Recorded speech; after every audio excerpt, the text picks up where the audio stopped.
gimana barusan kita mendengar pembahasan untuk anak-anak? Penting kan Pak Slamet? Penting sekali. Bapak-bapak dan ibu sekalian, barusan sesi yang pertama begitu lengkap, begitu jelas apa yang disampaikan oleh Pak Ustadz guru kita bersama terkait dengan bagaimana mendidik anak. Barusan sudah ada komitmen agar anak-anak kita terhindar dari hal-hal yang tidak diinginkan, terutama dari godaan setan. Termasuk yang terakhir ada komitmen dari anak-anak kita agar tidak menggunakan HP pada saat yang tidak pada tempatnya. Pak Ustadz, ini kita masuk kepada sesi yang kedua. Kalau barusan anak-anak kita, tapi sesi yang kedua kelihatannya ini orang tua pada hadir dan ingin mendengarkan langsung bagaimana konsepnya agar orang tua memposisikan diri bisa menjadi teladan, kemudian juga bisa mengarahkan anak-anaknya agar betul apa yang menjadi komitmen tadi bisa dilaksanakan. Silakan Ustaz. Masya Allah Pak Slamet, luar biasa. Bapak Ibu, sekarang pelajaran untuk orang tua. Siap? Siap menyimak? Jadi bagaimana Rasulullah Sallallahu Alaihi Wasallam menjadi orang tua? Pak Slamet, kalau di Jakarta ada 3 macam orang tua. Pertama, ada orang tua yang di rumahnya itu dia hidup seperti hotel. Jadi suami istri nggak pernah ngobrol. Pagi-pagi, hello, bye, berangkat kantor. Sore pulang kantor, hello, bye, bobo. Tidak ada komunikasi. Mirip hotel, sepi, senyap, itu rumah seperti itu. Ya, yang kedua, ada orang tua seperti hidup dalam ring tinju. Suami istri pagi-pagi bangun, lempar sendok, lempar piring, lempar TV, tendang istri, lempar batu, pokoknya apa saja.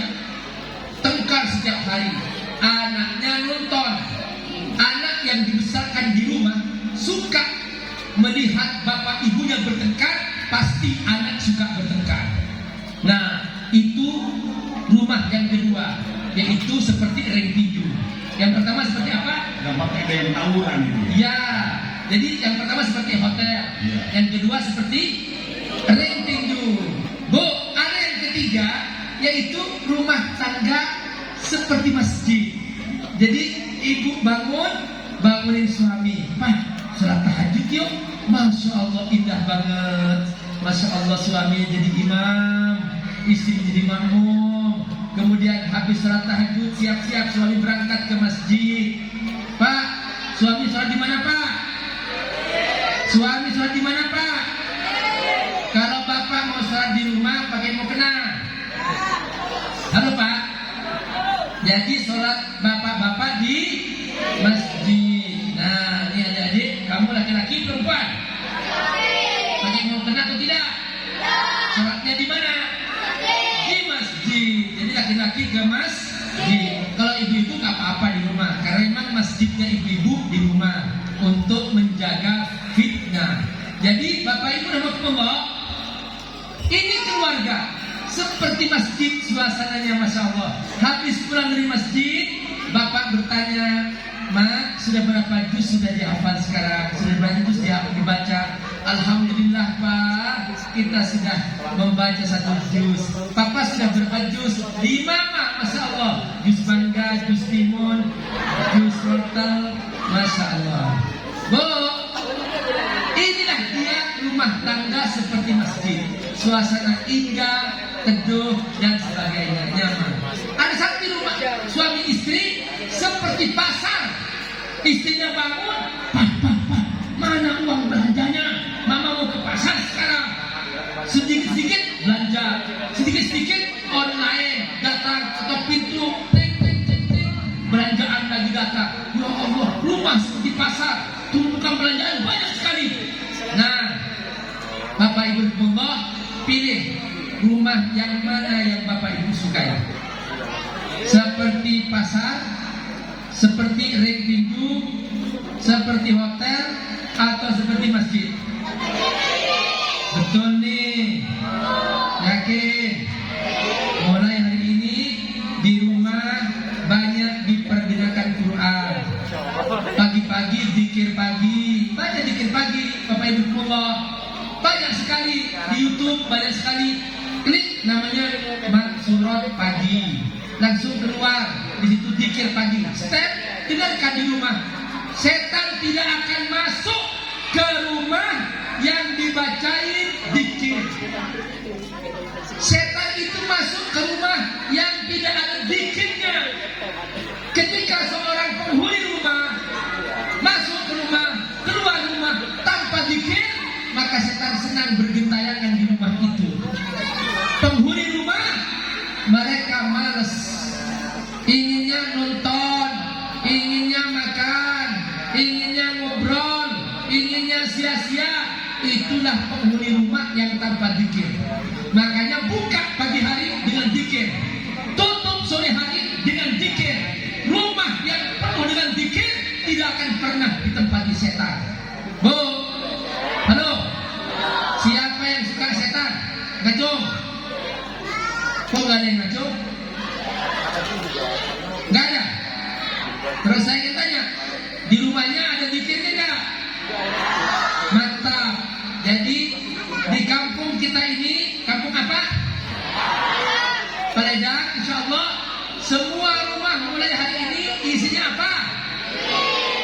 Di kampung Paledang ini mulai hari ini semua rumah isinya apa? Mantap, insya Allah. Takbir. Takbir.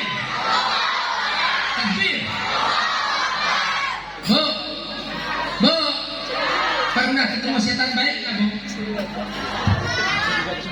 Nah, belum pernah ada setan baik. Tapi kenapa kok banyak orang ikut setan? Kenapa kok banyak orang tua ingin jadi setan? Banyak orang tua nggak tahu kenapa tentang anaknya.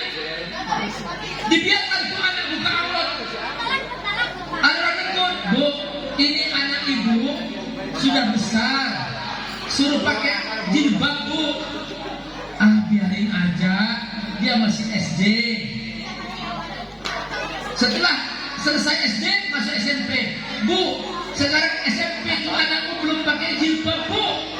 Ah, masih kecil, biarin aja, masih SMP. SMA ditegur lagi, Bu, sudah SMA, anak ibu masih buka aurat. Kata ibunya, ya biarin aja, masih SMA. Setelah SMA, tiba-tiba anak itu pulang ke rumah, sudah hamil di luar nikah. Nah, itulah akibat buka aurat. Anak perempuan yang suka buka aurat, maka dia mudah ditemani setan. Laki-laki suka mengganggu orang yang buka aurat karena malaikat tidak bersama dia. Nih Pak, selamat ada kejadian di Amerika. Bu, pengen cerita nggak, Bu? Pengen cerita nggak? Di Amerika ada sebuah kejadian. Ada seorang wanita memakai jilbab. Malam itu dia pulang dari kantor tempat dia bekerja. Di sebuah terowongan tempat dia lewat menuju rumahnya, ada segerombolan preman.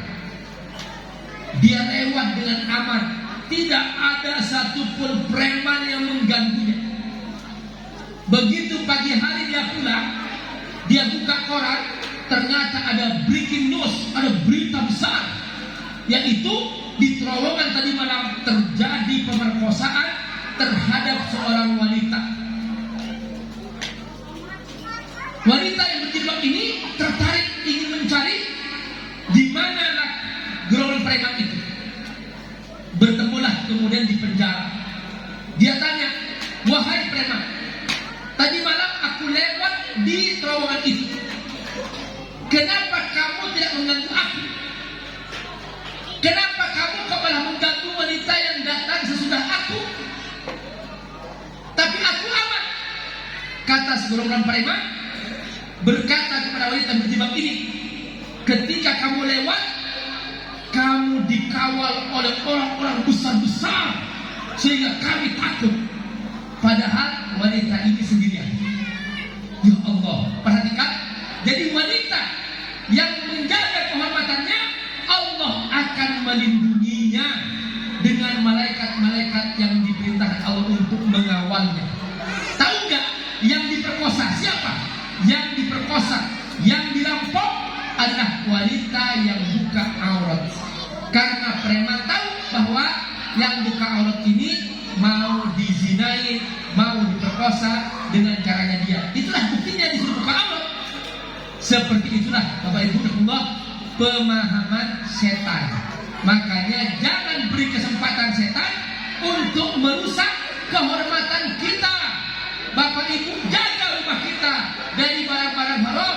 Ibu menyuruh suaminya jangan sampai membuat nafkah yang haram ke rumah kita. Istri menjaga harta suami. Sekarang lagi banyak ini para suami yang berselingkuh di luar, di rumah pura-pura mesra, betul? Begitu keluar ada teman selingkuhannya, betul? Betul Bu? Bukan di sini, kau di sana. Ya Bu ya? Bukan di sini kan? Ya, insya Allah di sini jaga sama para suami Bu. Nah, tapi di luar sana Bapak Ibu banyak kejadian seperti itu. Ada yang kebalikannya. Suami pergi kerja, baik hati suami, jujur suami, tidak pernah selingkuh suami, tapi di belakang istrinya punya teman selingkuh. Ini juga lagi musik. Tapi insya Allah bukan di kampung Peledang, tapi di kampung-kampung sana yang jauh, yang banyak orang tidak jujur kepada Allah Subhanahu wa Ta'ala. Makanya Bapak Ibu Allah, ayo menjadi orang tua yang baik. Sayangi Pak, istri Bapak. Jangan berbohong kepada istri. Nabi, nih hari Maulid Nabi, kalau kita ingin Nabi, Nabi punya kebiasaan sebelum keluar rumah, Nabi setiap pagi sehabis sholat subuh, Nabi berzikir sampai masuk duha. Sehabis sholat duha, Nabi langsung pulang ke rumahnya. Yang pertama kali Nabi kerjakan, ketika sampai di rumahnya, Nabi mengecup kening istrinya. Lalu kemudian Nabi mendoakan. Ini pekerjaan Nabi setiap hari. Pulang dari masjid, habis sholat duha, berzikir, Nabi langsung mengecup kening istrinya dan Nabi mendoakan istrinya. Pak, halo Pak, apakah sepertinya Pak setiap hari? Bu, Bapak ngecup kening nggak tiap pagi? Enggak? Nah, Pak, tuh ibu-ibu banyak yang mau dikecup keningnya. Besok pagi ingat istrinya sendiri ya, bukan istri orang lain.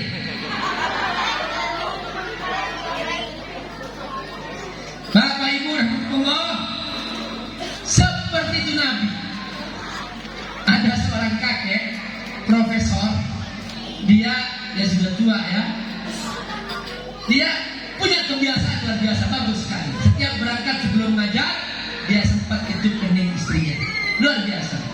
Entah beberapa hari kemudian kakek ini nggak pernah ngecup lagi.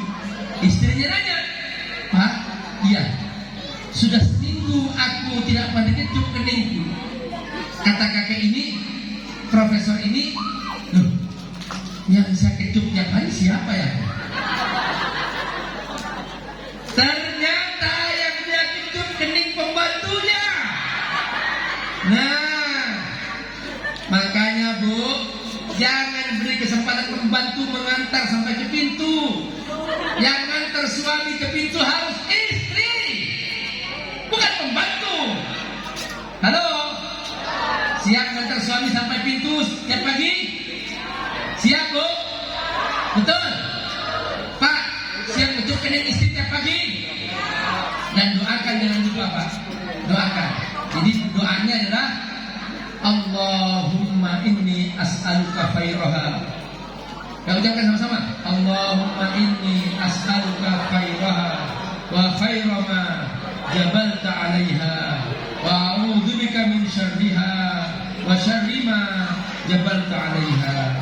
Ya Allah, aku mohon kepadamu kebaikan istriku ini dan kebaikan sifat-sifatnya. Lindungi aku dari keburukannya dan keburukan sifat-sifatnya. Itu doa yang kita bacakan kepada istri supaya istri senantiasa menjadi istri soleha.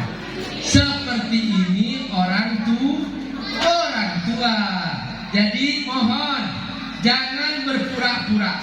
Setiap kepura-puraan pasti akan merusak cinta dalam rumah tangga. Kalau ada seorang suami berpura-pura cinta, maka suatu saat dia akan terungkap dengan sebuah perselingkuhan yang terjadi.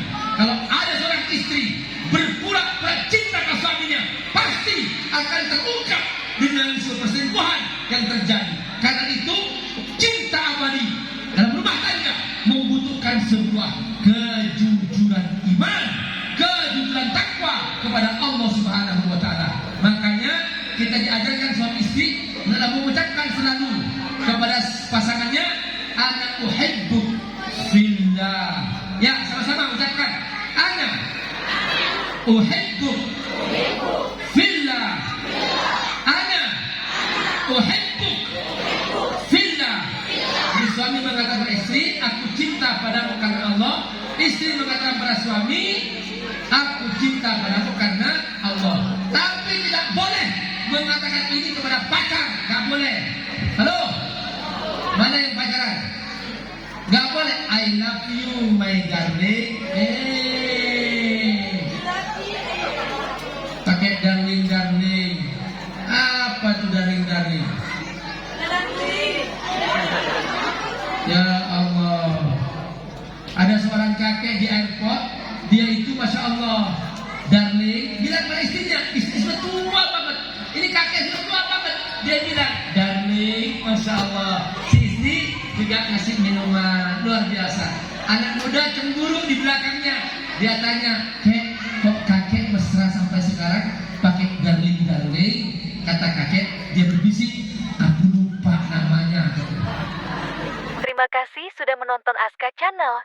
Jangan lupa like, share, dan subscribe ya.